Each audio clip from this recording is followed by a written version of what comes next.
नमस्कार विद्यार्थियों, वंदेवाणी हिंदी साहित्य चैनल में आप सभी का स्वागत है। कल हमने भाषा तथा व्याकरण टॉपिक में पढ़ा था हिंदी की प्रमुख बोलियां तथा उनके क्षेत्र पढ़े थे। हिंदी की प्रमुख बोलियां कौन कौन सी है, जिसमें हमने पढ़ा था पूर्वी हिंदी, पश्चिमी हिंदी, बिहारी, पहाड़ी, राजस्थानी। ये भाषाएं जो है जो बोलियाँ हैं वो किस क्षेत्र में बोली जाती है उसके बारे में हमने पढ़ा था। हमने ये पढ़ा था कि पूर्वी हिंदी में 3 बोलियाँ अपने आती है, जिसमें अवधी, बघेली और छत्तीसगढ़ की, जिसको हम अ ब छ से याद कर सकते हैं।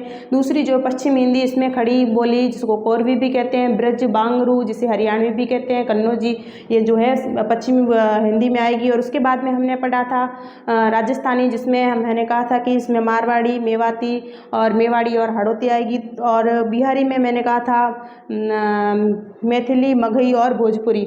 और पहाड़ी में गढ़वाली, कुमाऊनी और मंडियाली, ये बोलियाँ इसमें आएगी। हिंदी की बोलियों के बाद में हम पढ़ेंगे हिंदी व्याकरण। हिंदी भाषा को हिंदी व्याकरण कहते किसे हैं? हिंदी भाषा को शुद्ध रूप से लिखने और बोलने संबंधी नियमों की जानकारी देने वाला शास्त्र हिंदी व्याकरण कहलाता है।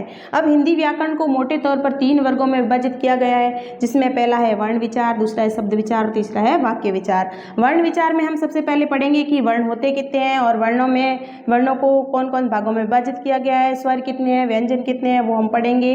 और शब्द विचार में भी हम शब्दों को कितने भागों में बांटा गया है, और वाक्य विचार में भी हम वाक्य को कैसे बनाए जाते हैं, वाक्य के कितने प्रकार है, वो पढ़ेंगे। उससे पहले हम थोड़ी सी जानकारी लिपि के बारे में ले लेते हैं कि लिपि किसे कहते हैं। भाषा की ध्वनियों को जिन लेखन चिन्हों के लिखा जाता है उसे लिपि कहते हैं। अर्थात किसी भी भाषा की मौखिक ध्वनियों को लिखकर व्यक्त करने के लिए जिन वर्तनी चिन्हों का प्रयोग किया जाता है वह लिपि कहलाती है। मुख्य भाषाएं तथा उनकी लिपियां इस प्रकार हैं।